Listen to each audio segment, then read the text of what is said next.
Washington ಅನ್ನ ಒಂದು ಮುಚ್ಚಿದ ಸಭೆಯ ಕೊಠಡಿ. ಒಂದು ಕಡೆ ಅಮೆರಿಕ, ಇನ್ನೊಂದು ಕಡೆ ಭಾರತ. ಅಲ್ಲಿ ಕ್ಯಾಮ್ರಾ ಇಲ್ಲ, ಮಾಧ್ಯಮ ಇಲ್ಲ.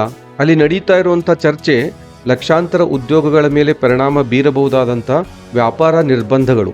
ಅಲ್ಲಿ ಯಾರೂ ಕಿರ್ಚಾಡ್ತಾ ಇಲ್ಲ, ಯಾರೂ ಭಾವುಕರಾಗಿಲ್ಲ. ಕೆಲವು ವ್ಯಕ್ತಿಗಳು ಪ್ರತಿಯೊಂದು ಪದವನ್ನು ಯೋಚಿಸಿ ಎಚ್ಚರಿಕೆಯಿಂದ ಮಾತನಾಡ್ತಾ ಇದ್ದಾರೆ. ಯಾಕಂದ್ರೆ ಒಂದು ತಪ್ಪು ವಾಕ್ಯ ಎರಡು ದೇಶಗಳ ನಡುವಿನ ಸಂಬಂಧವನ್ನ ಬದಲಿಸಬಹುದು. ಈಗ ಯೋಚಿಸ್ರಿ, ಇವರು ಬರೇ ರಾಜಕಾರಣಿಗಳಲ್ಲ, ಇವರು ಅಧಿಕಾರ, ಸಂಧಾನ ಮತ್ತು ಅದರ ಪರಿಣಾಮಗಳನ್ನ ಅರ್ಥ ಮಾಡಿಕೊಳ್ಳಲಿಕ್ಕೆ ತರಬೇತಿ ಪಡೆದವರು. ಈ ಕ್ಷೇತ್ರವನ್ನ ಇಂಟರ್ನ್ಯಾಷನಲ್ ರಿಲೇಷನ್ಸ್, ಅಂತಾರಾಷ್ಟ್ರೀಯ ಸಂಬಂಧಗಳು ಅಂತ ಕರೀಲಾಗ್ತದೆ. ನೀವು ನಮ್ಮ ಚಾನೆಲ್ಗೆ ಮೊದಲೇ ಸಲ ಬಂದಿದ್ರ ಚಾನೆಲ್ ಅನ್ನ ಸಬ್ಸ್ಕ್ರೈಬ್ ಮಾಡೋದು ಮರಿಬೇಡ್ರಿ. ಈ ಇಂಟರ್ನ್ಯಾಷನಲ್ ರಿಲೇಷನ್ಸ್ ಒಳಗ ನೀವೇನ್ ಓದ್ತೀರಿ? ಹೆಚ್ಚಿನ ಜನ ಇದು ಬರೇ ದೇಶಗಳು ಮತ್ತು ಸುದ್ದಿಗಳ ಬಗ್ಗೆ ಅಂತ ಹೇಳಿ ಭಾವಿಸ್ತಾರ. ಆದ್ರೆ ಅದು ಬರೇ ಮೇಲ್ಪದರದ ತಿಳುವಳಿಕೆ ಅಷ್ಟ. ನೀವು ನಿಜವಾಗ್ಲೂ ಏನ್ ಕಲಿತೀರಿ ಅಂದ್ರ ಅಧಿಕಾರ, ನಿರ್ಧಾರ ತಗೊಳ್ಳೋದು, ಸಂಘರ್ಷ, ತಂತ್ರಗಾರಿಕೆ ಅಂದ್ರೆ ಸ್ಟ್ರಾಟಜಿ, ದೇಶಗಳು ಯಾಕ ತರ್ಕಬದ್ಧವಾಗಿ ನಡೆದುಕೊಳ್ತಾವ ಮತ್ತಿನ್ನೂ ಕೆಲವೊಂದ್ ಸರ್ತಿ ಲಾಜಿಕ್ ಇಲ್ದನ ವರ್ತಿಸ್ತಾವ ಅನ್ನೋದರ ಬಗ್ಗೆ. ಇಲ್ಲಿ ನೀವು ವಿಷಯಗಳನ್ನ ಬಾಯ್ಪಾಠ ಮಾಡ್ತಿಲ್ಲ, ಯಾವ್ದು ಕಣ್ಣಿಗೆ ಕಾಣುವುದಿಲ್ಲೋ ಅಂಥ ವಿಷಯಗಳನ್ನ ಗ್ರಹಿಸ್ಲಿಕ್ಕೆ ಕಲಿತಿದ್ದೀರಿ. ಒಂದು ರಿಯಲ್ ವರ್ಲ್ಡ್ ಕೇಸ್ ಸ್ಟಡಿ ನೋಡೋಣ. ಈಗ ರಷ್ಯಾ ಯುಕ್ರೇನ್ ಮಧ್ಯ ಯುದ್ಧ ನಡೀತದ. ಮೇಲ್ನೋಟಕ್ಕಿದು ಸರಳವಾಗಿ ಕಾಣಿಸ್ತದ, ಒಂದು ದೇಶ ಇನ್ನೊಂದು ದೇಶದ ಮೇಲೆ ದಾಳಿ ಮಾಡ್ತು. ಆದ್ರೆ ನೀವು ಅದನ್ನ ಆಳವಾಗಿ ಗಮನಿಸಿದ್ರೆ ಇದು ಯಾಕೆ ಸಂಭವಿಸ್ತು, ನೇಟೋ ಯಾಕೆ ವಿಸ್ತರಣೆ ಆಯ್ತು, ಕೆಲವು ದೇಶಗಳು ಉಕ್ರೇನ್ ಅನ್ನ ಬಲವಾಗಿ ಬೆಂಬಲಿಸ್ತಾವ, ಇನ್ನು ಕೆಲವು ದೇಶಗಳು ತಟಸ್ಥ ಆಗಿರ್ತಾವ. ಮತ್ತೆ ಎಲ್ಲಕ್ಕಿಂತ ಮುಖ್ಯ, ಭಾರತ ಯಾವುದೋ ಒಂದು ಪಕ್ಷವನ್ನ ಬೆಂಬಲಿಸೋ ಬದಲು ಒಂದು ಸಮತೋಲಿತ ನಿಲುವನ್ನ ತಗೊಳ್ತದ. ಯಾಕಂದ್ರ ಈ ಮಟ್ಟದ ನಿರ್ಧಾರ ಭಾವನಾತ್ಮಕ ಆಗಿರುವುದಿಲ್ಲ. ಅವು ಹಲವಾರು ವಿಷಯಗಳ ಮೇಲೆ ಆಧರಿಸಿರ್ತಾವ.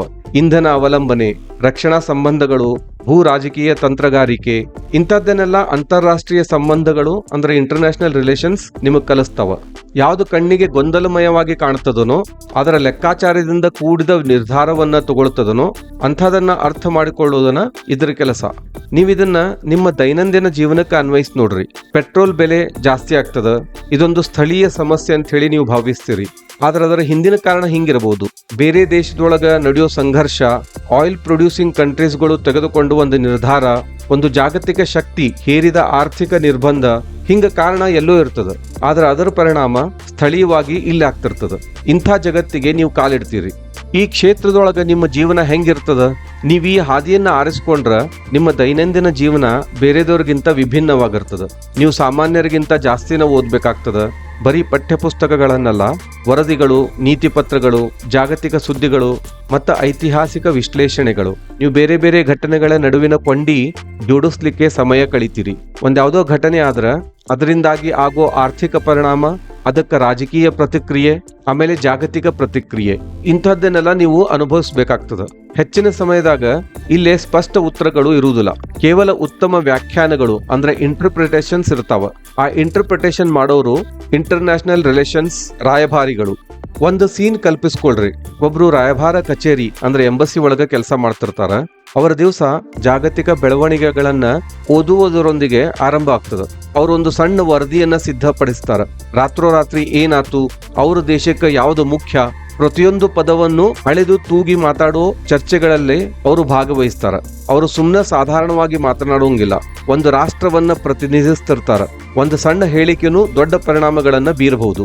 ಇದು ಪ್ರತಿದಿನ ವೇಗವಾಗಿ ಸಾಗೋ ಅಥವಾ ರೋಮಾಂಚನಕಾರಿ ಆಗೋ ಕೆಲಸ ಅಲ್ಲ. ಇನ್ನು ಕೆಲವೊಂದ್ ಸರ್ತಿ ಪ್ರತಿ ಕ್ಷಣಕ್ಕೂ ಬಹಳ ವೇಗವಾಗಿ ನಡೆಯೋ ಕೆಲವೊಂದು ಘಟನೆಗಳು ಆಗ್ತಿರ್ತಾವ. ಹಂಗಾಗಿ ಇಲ್ಲಿ ಹೆಚ್ಚಿನ ಜವಾಬ್ದಾರಿ ಮತ್ತು ಜಾಗರೂಕತೆಯಿಂದ ಕೆಲಸ ಮಾಡ್ಬೇಕಾಗ್ತದ. ಈ ಕ್ಷೇತ್ರ ಎಲ್ಲರಿಗೂ ಸಂಬಂಧಪಟ್ಟಿದ್ದಲ್ಲ. ಅದಕ್ಕೊಂದು ಮೈಂಡ್ ಸೆಟ್ ಅಂದ್ರೆ ಮನಸ್ಥಿತಿಯಲ್ಲಿ ಬದಲಾವಣೆ ಮಾಡ್ಕೋಬೇಕಾಗ್ತದ. ನೀವು ಈ ಕ್ಷೇತ್ರಕ್ಕೆ ಬರೋಕ್ಕಿಂತ ಮುಂಚೆ ನೀವು ಸುದ್ದಿಗಳನ್ನು ನೋಡೋ ರೀತಿ ಬೇರೆ ಆಗಿರ್ತದ. ಒಂದು ದೇಶ ಹಿಂಗ ಮಾಡ್ತು, ಅದಕ್ಕೆ ಇನ್ನೊಂದು ದೇಶ ಹಂಗ ಪ್ರತಿಕ್ರಿಯಿಸ್ತು. ಸುಮ್ಮನೆ ನೀವು ನ್ಯೂಸ್ ಪೇಪರ್ನಾಗ ನ್ಯೂಸ್ ಅನ್ನ ಓದಿ ಮರ್ತು ಬಿಡ್ತೀರಿ. ಆದ್ರೆ ಈ ಕ್ಷೇತ್ರಕ್ಕೆ ಬಂದ ನಂತರ ನೀವು ಪ್ರಶ್ನೆಗಳನ್ನ ಕೇಳಲಿಕ್ಕೆ ಪ್ರಾರಂಭಿಸ್ತೀರಿ. ಇದು ಈಗಲೇ ಯಾಕಾತು? ಇದರ ಹಿಂದಿರುವ ಗುಪ್ತ ಹಿತಾಸಕ್ತಿ ಏನು? ಯಾರ ಹಿಡನ್ ಇಂಟ್ರೆಸ್ಟ್ ಅದ? ಇದರಿಂದ ಯಾರಿಗೆ ಲಾಭ? ಇದಕ್ಕೆ ಸಂಬಂಧಪಟ್ಟಿರೋ ದೀರ್ಘಾವಧಿಯ ಸ್ಟ್ರಾಟಜಿ ಏನು? ಸೊ ಹಿಂಗಾಗಿ ನೀವು ಪತ್ರಿಕೆಗಳಲ್ಲಿರುವ ಸುದ್ದಿಗಳಿಗೆ ಪ್ರತಿಕ್ರಿಯಿಸೋದನ್ನು ನಿಲ್ಲಿಸ್ಬಿಡ್ತೀರಿ. ಬದಲಾಗಿ ಅದನ್ನ ಅನಲೈಸ್ ಮಾಡ್ಲಿಕ್ಕೆ ಪ್ರಾರಂಭಿಸ್ತೀರಿ, ವಿಶ್ಲೇಷಿಸ್ತೀರಿ. ಆ ಬದಲಾವಣೆಯೇ ನಿಜವಾದ ಶಿಕ್ಷಣ. ಈ ಕರಿಯರ್ ಯಾರಿಗೆ ಸೂಕ್ತ? ಕಾಲೇಜ್ ಕಲಿಬೇಕಾದ್ರೆ ಕೆಲವು ವಿದ್ಯಾರ್ಥಿಗಳು ಸಹಜವಾಗಿ ರಾಜಕಾರಣ ಒಳಗ ಇಂಟ್ರೆಸ್ಟೆಡ್ ಇರ್ತಾರ. ಪ್ರತಿಯೊಂದನ್ನು ಪ್ರಶ್ನಿಸ್ತಿರ್ತಾರ.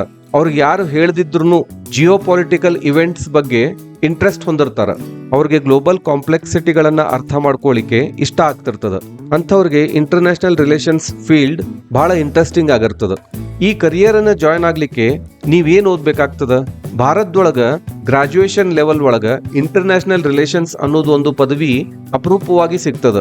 ಸಾಮಾನ್ಯವಾಗಿ ಅಲ್ಲಿ ತಲುಪಬೇಕಂತಂದ್ರ ನೀವು ರಾಜ್ಯಶಾಸ್ತ್ರ ಅಂದ್ರೆ ಪೊಲಿಟಿಕಲ್ ಸೈನ್ಸ್, ಲಿಬರಲ್ ಆರ್ಟ್ಸ್, ಜಾಗತಿಕ ಅಧ್ಯಯನಗಳು, ಗ್ಲೋಬಲ್ ಸ್ಟಡೀಸ್ ಇಂಥವನ್ನೆಲ್ಲ ಓದ್ಬೇಕಾಗ್ತಿರ್ತದ. ಈ ಟೈಮ್ನಾಗ ನೀವು ಆಯ್ಕೆ ಮಾಡೋ ಕಾಲೇಜು ಇಲ್ಲಿ ಬಹಳ ಮುಖ್ಯ ಆಗಿರ್ತದ. ಕೆಲವೊಂದು ಕಾಲೇಜ್ ಒಳಗ BA ಒಳಗ ಇಂಟರ್ನ್ಯಾಷನಲ್ ರಿಲೇಷನ್ಸ್ಗೆ ಪ್ರಾಮುಖ್ಯತೆ ಕೊಡೋ ವಿಷಯಗಳನ್ನ ಸ್ಪೆಷಲ್ ಆಗಿ ಕಲಿಸಲಾಗ್ತದ. ಅಲ್ಲಿ ದೇಶ ವಿದೇಶದಿಂದ ಗೆಸ್ಟ್ ಲೆಕ್ಚರ್ ಗಳನ್ನ ಕರೆಸಲಾಗ್ತದ. ಯಾರು ಈಗ ಆಕ್ಚುಲ್ ಆಗಿ ರಾಯಭಾರಿಗಳು ಇದ್ದಾರ ಅಥವಾ ಎಂಬಸಿ ಅಂತ ಜಾಗದೊಳಗ ಕೆಲಸ ಮಾಡ್ತಿರ್ತಾರ ಅಂಥವ್ರನ್ನ ಕರೆಸಿ ರಿಯಲ್ ಲೈಫ್ ಎಕ್ಸ್ಪೀರಿಯನ್ಸ್ ಅನ್ನ ಕೊಡ್ತಾರ. ಇಲ್ಲಿ ನಾನು ಕರ್ನಾಟಕದ 10 ಟಾಪ್ ಕಾಲೇಜ್ಗಳ ಲಿಸ್ಟ್ ಕೊಟ್ಟಿನಿ. ಉದಾಹರಣೆಗೆ ಕ್ರೈಸ್ಟ್ ಯೂನಿವರ್ಸಿಟಿ, ಅಲ್ಲಿ BA ಪೊಲಿಟಿಕಲ್ ಸೈನ್ಸ್ ಅದ, ಇಂಟರ್ನ್ಯಾಷನಲ್ ರಿಲೇಷನ್ಸ್ ಅನ್ನೋ ಸಬ್ಜೆಕ್ಟು ಅದ, ಅವಧಿ 3 ವರ್ಷ, ಶುಲ್ಕ 2 ರಿಂದ 4 ಲಕ್ಷ ವರ್ಷಕ್ಕ. ಅದೇ ರೀತಿ saint Joseph university, Mount Carmel college, Jain university ಇಂಥಲ್ಲೆಲ್ಲ BA ಪೊಲಿಟಿಕಲ್ ಸೈನ್ಸ್ ಪದವಿನ ಆಫರ್ ಮಾಡ್ತಾರ. ನೀವು BA ಪೊಲಿಟಿಕಲ್ ಸೈನ್ಸ್ ಮಾಡಿದ್ಮೇಲೆ ನಿಮ್ಮ ಪೋಸ್ಟ್ ಗ್ರಾಜುಯೇಷನ್ ಇನ್ನೂ ಸ್ವಲ್ಪ ಸ್ಪೆಷಲೈಸ್ಡ್ ಆಗಿ ಮಾಡಿ ಇಂಟರ್ನ್ಯಾಷನಲ್ ರಿಲೇಷನ್ಸ್ ಅನ್ನ ಸೇರ್ಕೋಬಹುದು. ಕರ್ನಾಟಕ ಬಿಟ್ಟು ಹೊರ ರಾಜ್ಯದಾಗ ಕಲಿತೀವಿ ಅಂತಂದ್ರ ಭಾರತದ ಅತಿ ದೊಡ್ಡ ಮತ್ತು ಅತಿ ಮುಖ್ಯ ಯೂನಿವರ್ಸಿಟಿ ಆದ ಜವಾಹರ್ಲಾಲ್ ನೆಹರು ಯೂನಿವರ್ಸಿಟಿ JNU, ಅಲ್ಲೇ BA MA ಇಂಟರ್ನ್ಯಾಷನಲ್ ರಿಲೇಷನ್ಸ್ ಅಂತ ಹೇಳಿನೇ ಒಂದು ವಿಶೇಷವಾದ ಡಿಗ್ರಿ ಸಿಗ್ತದ. ಅವಧಿ 3 ರಿಂದ 5 ವರ್ಷ. ಅಲ್ಲಿ ಫೀಸ್ ಕಡಿಮದ, ಆದ್ರೆ ಸೆಲೆಕ್ಷನ್ ಪ್ರೊಸೆಸ್ ಬಹಳ ಸ್ಟ್ರಿಕ್ಟ್ ಆಗಿರ್ತದ. ಸಾಮಾನ್ಯವಾಗಿ JNU ದಿಂದ ಪಾಸ್ ಆಗಿರೋ ವಿದ್ಯಾರ್ಥಿಗಳಿಗೆ ಎಲ್ಲಾ ಕಡೆ ಜಾಸ್ತಿ ರೆಸ್ಪೆಕ್ಟ್ ಮತ್ತು ಡಿಮ್ಯಾಂಡ್ ಇರ್ತದ. ಎರಡನೇ ಮುಖ್ಯವಾದ ಯೂನಿವರ್ಸಿಟಿ ಅಶೋಕ ಯೂನಿವರ್ಸಿಟಿ. ಇದು BA ಅಥವಾ ಲಿಬರಲ್ ಆರ್ಟ್ಸ್ ಇಂಥ ಡಿಗ್ರಿಗಳಿಗೆ ಪ್ರಸಿದ್ಧ ಆಗಿದೆ. ಇಲ್ಲಿ BA ಆನರ್ಸ್ ಇನ್ ಇಂಟರ್ನ್ಯಾಷನಲ್ ರಿಲೇಷನ್ಸ್ ಅಂತ ಕೊಡ್ತಾರ. ಅವಧಿ 3 ರಿಂದ 4 ವರ್ಷ. ಇದು ಪ್ರೈವೇಟ್ ಯೂನಿವರ್ಸಿಟಿ ಆಗಿರೋದ್ರಿಂದ ಫೀಸ್ ಜಾಸ್ತಿ ಇರ್ತದ, ಆದ್ರೆ ಇಲ್ಲಿ ಕಲಿಸೋ ಮಟ್ಟನು ಬಹಳ ಉನ್ನತವಾಗಿರ್ತದ. ಇದೇ ರೀತಿ ನಾನು 10 ಕಾಲೇಜ್ಗಳ ಲಿಸ್ಟ್ ನಾನು ಇಲ್ಲಿ ಕೊಟ್ಟಿನಿ. ನೀವು ವಿಡಿಯೋ ಪಾಸ್ ಮಾಡಿ ಇದನ್ನ ನೋಡಬಹುದು. ಈಗ ಅಸಲಿ ವಿಷಯಕ್ಕೆ ಬರೋಣ. ಈ ಕರಿಯರ್ ಕಡೆ ಹೋಗ್ಲಿಕ್ಕೆ ಯಾವ್ದ ನೇರವಾದ ಹಾದಿ ಇರುವುದಿಲ್ಲ. ಕೆಲವೊಬ್ರು ಸಿವಿಲ್ ಸರ್ವಿಸಸ್ ಕಡೆ ಹೋಗ್ತಾರ, ಇನ್ನು ಕೆಲವೊಬ್ರು ಪಾಲಿಸಿ ರಿಸರ್ಚ್ ಕ್ಷೇತ್ರಕ್ಕೆ ಸೇರ್ಕೋತಾರ, ಇನ್ನು ಕೆಲವರು ಬಹಳ ಜಾಣರಿದ್ರ ಅಂತಾರಾಷ್ಟ್ರೀಯ ಸಂಸ್ಥೆಗಳ ಒಳಗ ಕೆಲಸ ಮಾಡ್ತಾರ. ಪತ್ರಿಕೋದ್ಯಮ ಅಥವಾ ಜಾಗತಿಕ ವ್ಯವಹಾರ, ಗ್ಲೋಬಲ್ ಬಿಸ್ನೆಸ್ ಅದರ ಕಡೆನೂ ಕೆಲವೊಬ್ರು ಕೆಲ್ಸಕ್ಕೆ ಹೋಗ್ತಾರ. ಇಂಟರ್ನ್ಯಾಷನಲ್ ರಿಲೇಷನ್ಸ್ ಕೇಳಲಿಕ್ಕೆ ಬಹಳ ಪವರ್ಫುಲ್ ಆಗ್ತದ ಅಂತ ಹೇಳಿ ಅನ್ನೋ ಕಾರಣಕ್ಕೆ ಸಾಕಷ್ಟು ವಿದ್ಯಾರ್ಥಿಗಳು ಈ ಕ್ಷೇತ್ರವನ್ನ ಆಯ್ಕೆ ಮಾಡ್ಕೋತಾರ. ಆಯ್ಕೆ ಮಾಡ್ಕೊಂಡ್ಮೇಲೆ ನಾನು ಒಬ್ಬ ಡಿಪ್ಲೊಮ್ಯಾಟ್ ಆಗ್ತೀನಿ, ರಾಯಭಾರಿ ಆಗ್ತೀನಿ ಅನ್ಕೊಂಡಿರ್ತಾರ. ಆದ್ರೆ ಭಾರತದ ಸರ್ಕಾರ ಅಂತ ದೊಡ್ಡ ದೊಡ್ಡ ಪೊಸಿಷನ್ಗೆ ಸುಮ್ಮನೆ ಯಾರನ್ನೂ ಸೆಲೆಕ್ಟ್ ಮಾಡುದಿಲ್ಲ. ಆ ಹಾದಿಗೆ ವರ್ಷಗಟ್ಲೆ ತಯಾರಿ ಮಾಡಿದವರು, ಓದಿದವರು ಮತ್ತ ತಾಳ್ಮೆ ಇರೋರು ಅಂಥವ್ರ ಅಗತ್ಯ ಅದ. ಅವಿಲ್ದೇ ಇದ್ರ ಅಲ್ಲಿ ತನಕ ಮುಟ್ಲಿಕ್ಕೆ ಸಾಧ್ಯ ಆಗುದಿಲ್ಲ. ಈ ಕ್ಷೇತ್ರಗಳ ಒಳಗ ಸಂಬಳ ಜಾಸ್ತಿ ಇರುವುದಿಲ್ಲ. ಇಲ್ಲಿ ಗ್ರೋತ್ ನಿಧಾನವಾಗಿರ್ತದ. ಆದ್ರೆ ಬೇರೆ ಗೌರ್ಮೆಂಟ್ ಜಾಬ್ಗಳ ಗತಿ ಅಲ್ಲ, ಇಲ್ಲಿ ಬಹಳ ಸ್ಟೆಬಿಲಿಟಿ ಇರ್ತದ. ನೀವು ಚೆನ್ನಾಗಿ ಕೆಲಸ ಮಾಡ್ತೀರಿ ಅಂತಂದ್ರ, ನಿಯತ್ತಾಗಿ ದುಡಿತೀರಿ ಅಂತಂದ್ರ ನೀವು ಒಂದೊಂದ ಮೆಟ್ಲನ್ನ ಹತ್ಕೊಂಡು ಹೋಗ್ಬೋದು. ಇಲ್ಲಿ ಸವಲತ್ತುಗಳು ತುಂಬಾ ಜಾಸ್ತಿ ಸಿಗ್ತಾವ. ದೊಡ್ಡ ದೊಡ್ಡ ಪ್ರಭಾವಶಾಲಿ ವ್ಯಕ್ತಿಗಳ ಜೊತೆ ಒಡನಾಟ ಇರ್ತದ. ನೀವು ನಿಮ್ ಜೀವನದಾಗ ಬಹಳ ಬೇಗ ಮ್ಯಾಚ್ಯೂರ್ ಆಗ್ತೀರಿ, ಯಾಕಂದ್ರ ಅಲ್ಲಿ ಜವಾಬ್ದಾರಿನ ಅಂಥದ್ದು. ಇದ್ಯಾವುದೋ ಒಂದು ಪ್ಲಾನ್ B ಆಯ್ಕೆ ಅಂತ ಹೇಳಿ ಇಟ್ಕೊಳ್ಳೋಂಗಿಲ್ಲ. ಜನ ಇದನ್ನ ಮಾಡಬೇಕು ಅಂತ ಹೇಳಿ ಅದಕ್ಕಾಗಿ ತಯಾರಿ ಬಹಳ ಮೊದಲಿನಿಂದ ಪ್ರಾರಂಭಿಸ್ತಾರ. ಸೊ ನೀವು PUC ಒಳಗೆ ಕಲಿತಾ ಇದ್ದೀರಿ, ಈ ಮೇಲೆ ಹೇಳಲಾದ ಎಲ್ಲಾ ಆಸಕ್ತಿಗಳು ನಿಮ್ಮಲ್ಲಿ ಅವ ಅಂತಂದ್ರ ನೀವು ಇಂಟರ್ನ್ಯಾಷನಲ್ ರಿಲೇಷನ್ಸ್ ಅನ್ನ ಪರಿಗಣಿಸಬಹುದು. ಕೊನೆದಾಗ ಹೇಳ್ಬೇಕಂದ್ರ ಹೆಚ್ಚಿನ ವೃತ್ತಿಗಳು ನಿಮ್ಗೆ ಹೆಂಗ್ ಹಣ ಗಳಿಸಬೇಕು ಅನ್ನೋದನ್ನ ಹೇಳ್ಕೊಡ್ತಾವ. ಆದ್ರೆ ಈ ವೃತ್ತಿ ಜಗತ್ತು ನಿಜವಾಗಿ ಹೆಂಗ್ ನಡೀತಾ ಇದೆ ಅನ್ನೋದನ್ನ ಕಲಿಸ್ತದ. ಹಂಗಾಗಿ ಇದು ಒಳ್ಳೆ ವೃತ್ತಿನ ಅಂತ ಕೇಳ್ಬೇಡ್ರಿ, ನಿಮ್ಮನ್ನ ನೀವ ಕೇಳ್ಕೊಳ್ರಿ. ಈ ವೃತ್ತಿ ಮಾಡ್ಲಿಕ್ಕೆ ನಾನು ಸಿದ್ಧನಿದ್ದೀನ, ಸಂಕೀರ್ಣ ಜಗತ್ತನ್ನ ಅರ್ಥ ಮಾಡಿಕೊಳ್ಳಿಕ್ಕೆ ನನಗೆ ಇಂಟ್ರೆಸ್ಟ್ ಅದನ, ರಾಜಕಾರಣಕ್ಕೆ ಸೇರದೆ ಹೋದ್ರೂ ಭಾರತವನ್ನ ಪ್ರತಿನಿಧಿಸಿ ಬೇರೆ ದೇಶಗಳಿಗೆ ಭೇಟಿ ಕೊಟ್ಟು ಭಾರತದ ವರ್ಚಸ್ಸನ್ನ ಜಾಸ್ತಿ ಮಾಡ್ಲಿಕ್ಕೆ ನಾನು ಬದ್ಧನಿದ್ದೀನ. ಇಂಥವೆಲ್ಲ ಕ್ವಶನ್ಗಳನ್ನ ನೀವು ಕೇಳ್ಕೊಳ್ರಿ. ಈ ವಿಡಿಯೋ ಇಷ್ಟ ಆದ್ರೆ ಲೈಕ್ ಮಾಡ್ರಿ, ಬೇರೆದವರ ಜೊತೆಗೂ ಹಂಚ್ಕೊಳ್ರಿ.